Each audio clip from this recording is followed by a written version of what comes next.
pleased to have Meera from the National Residential Landlords Association with us today, who have recently published a new report that I suppose is going to follow up to a previous report on adaptations in the private rented sector. So Meera's joined us today to give us that update. So over to you, Meera. Thank you very much, Paul, and thank you everyone for welcoming me today. So I wanted to give you an update on some of the research that we're doing on adaptations, but also a plug for, as Paul said, the new fact finder, which we've published with the support of foundations, that supports landlords to access the disabled facilities grant. So I will pop that link in the chat now before I forget. So you can access it at the end of the session. So firstly, just to let you know about the NRLA. We are the UK's largest membership organisation for private residential landlords, with over 100,000 members, ranging from those who let one or two properties to full-time landlords with large property portfolios. We support our members with a wide range of services, including a free advice line, training, landlord meetings, industry support, resources such as tenancy agreements and guidance, including our guidance on adaptations, and exclusive discounts and partnerships. And we also do policy campaigning on behalf of our members. Our vision is a rental sector that works for all. So that means everyone that lives and works in the PRS. And we have been working on adaptations for around 5 years now, almost, and published our initial guidance back in 2021. Which is aimed at landlords and tenants to support them to navigate the process of adapting properties where there's a need to do so. So the NRLA often surveys our members around a number of different policy issues, and we have recently completed a new survey around adaptations and accessibility in the private renter sector. So this was at the end of last year. We surveyed just over 700 landlords and did some comparison with the survey that we'd done in 2021 to see how things had moved in that time. The key area where there hasn't been much movement is that the same sort of proportion of landlords are letting to tenants with accessibility needs. So around 7% of our members do so, and that hasn't really shifted in the past couple of years. But we know that there is a demographic change happening within the sector, and there are more older people living in the sector, requiring a higher number of adapted properties, and that proportion is going to increase in the coming years. So really it's key that landlords are ready for those changes and aware of the issues around adaptations, so that they can be best placed to support their tenants when and if they need adaptations in their properties. So we were quite pleased to see that there was some shift in the proportion of landlords who are aware of the existence of disabled facilities grants.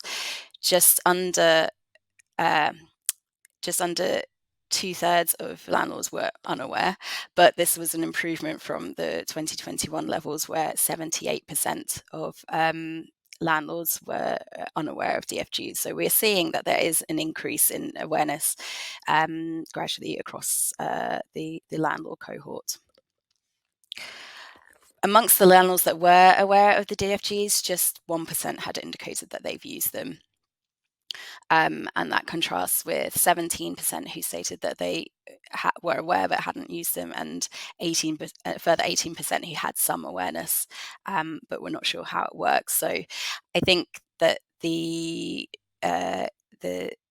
key challenge that we have seen when we've been engaging with local authorities is that landlords aren't really accessing DFGs, even where and private tenants aren't either, even where there is a possibility of there being DFGs being suited, or other types of types of grants that might be available within the sector. We asked landlords about how willing they would be to install minor, moderate, or major adaptations in their rental properties, and really this chart shows how that willingness changes quite significantly depending on the extent to which the adaptation is going to have a big impact on the property. Nearly 2/3 of landlords indicated that they were likely or very likely to consider installing minor adaptations, and but substantial proportion of landlords were unlikely or very unlikely to consider installing major adaptations, 71%. However, we know from our work that the majority of adaptations for properties are minor adaptations. So there is a communication issue around landlords' understanding of what kind of adaptations tenants may be asking for, and also around how those adaptations could be suited to a wide range of tenants, that the adaptations don't need to be removed necessarily at the end of the tenancy, but they can be installed in a way that is suited for all different types of tenants, and make that property an accessible property for a wide range of tenants in the future. We also explored what barriers landlords would see there being to installing adaptations, and we asked landlords to consider or to identify up to 3 that they considered would be a barrier for them. Almost 1/3 of landlords pointed to the lack of demand for adapted properties as a noteworthy barrier. But interestingly, lack of demand had been the highest ranked barrier in 2021, with 56% indicating that this was a key barrier for them. So we potentially are seeing that landlords are recognising that there is a shifting change within the sector in terms of the demand from tenants. Just over 1/5 of landlords were concerned about potential income loss during the installation of adaptations, and this is a significant drop from 2021, where it was almost 50% of landlords identifying this as a significant barrier. So again, we're seeing a shift in perception around adaptations, which is helpful for the work that we're doing in supporting landlords to adapt their properties. However, the 2 kind of key barriers for landlords around the cost of undertaking the works and the cost and time of removing the adaptations were again around 50%, which was similar to the 2021 survey stats, and is a significant area where we can work to support landlords to recognise that those adaptations don't need to be removed at the end of the tenancy, and also that there's support available for the cost of undertaking the works, and that it's not the landlord themselves that has to bear that cost. The survey also asked landlords what interventions may make a difference to them to make them more likely to adapt their properties or to offer more of their portfolio to tenants who need adapted properties. And again, ask them to select up to 3 solutions that would make a difference. 70% of landlords would be willing to adapt their properties, and over half indicated that they would be more willing if they would have more certainty that the property would be returned to them in its original condition prior to its original condition that had been prior to installing the adaptation. Almost half suggested that a guaranteed rent was a key motivator in considering property adaptations. So that's something that we've been working on in terms of where there may be possibilities of having long lease schemes that are working specifically with adapted properties in local authority areas. And a further 35% identified the assurance of guaranteed future tenants as a factor which would enhance their willingness to make adaptations. And you may be aware that there's a big renters reform bill going through Parliament at the moment that involves one aspect being a property portal whereby properties let in the private rented sector would be registered. So that could be an opportunity for us to identify a way of identifying those properties which do have adapted features, and making it easier for local authorities to match tenants to the properties that are available in their area. So what's next from the NRLA? We are conducting focus groups at the moment to explore in more detail the findings from the surveys, the recent survey, and particularly looking at financial incentives. One of the findings from the survey was that the DFG in itself may not be sufficient, but further financial incentives may support landlords to or encourage landlords to adapt their properties. So things like preferential mortgage rates or council tax exemptions during the voids are areas of policy that we're exploring at the moment. We're also looking to refresh our guidance, and the fact finder is the first stage in that, but we will be reviewing our bigger piece of guidance as well. We're creating an interactive house to be hosted on our websites to support landlords to see what kind of adaptations they may be able to make to their property. And we're doing further research on long-term changes in the sector and making the case to landlords for adapting their property, or for being able to adapt their properties in order to future-proof for the changes in the demographics that we are seeing.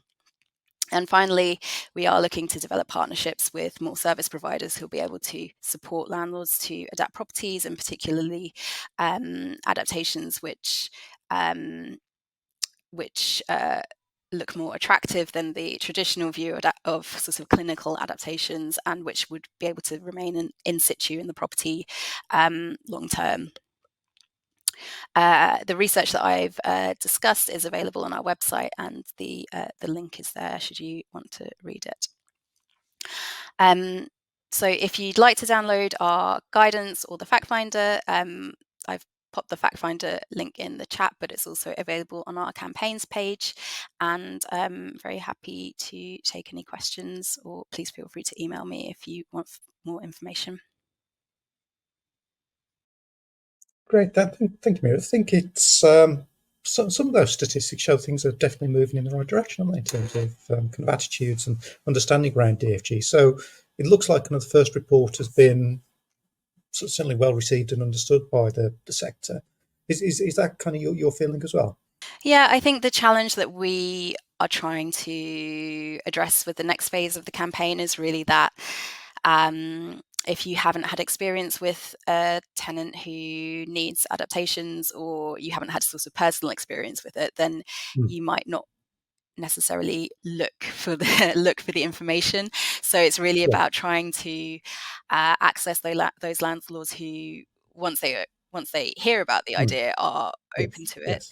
but might not proactively click on something. So that's where we're trying to get to, because I think that the willingness is there within the sector. Yeah. It's about raising the awareness and helping people to see that there is value in preparing for adaptations, even if they don't currently have tenants who need them. Yes, because I suppose kind of with the aging demographic and it kind of did you have kind of statistics in terms of the kind of demographics of the private rented sector and how that's changing as well? Does that kind of feed into it in terms of perhaps kind of more older people using the private rented sector as kind of a Yes, I don't have the exact statistics in front of me, but yes, we do.